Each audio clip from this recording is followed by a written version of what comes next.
Nearly half the world is still offline, and at Smart, we believe that's a challenge worth solving. We're the only edtech company partnering with N50 to build sustainable digital ecosystems, not one-off donations, that deliver lasting access, education, and inclusion.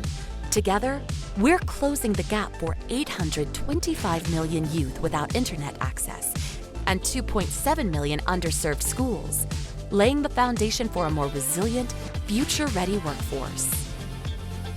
These initiatives are making real, local impact, from a new STEM lab in Indianapolis to one in Nairobi, Kenya, giving students critical 21st century skills in coding, robotics, and even responsible AI use. They're not just learning, they're exploring career pathways and opportunities that wouldn't exist without digital access.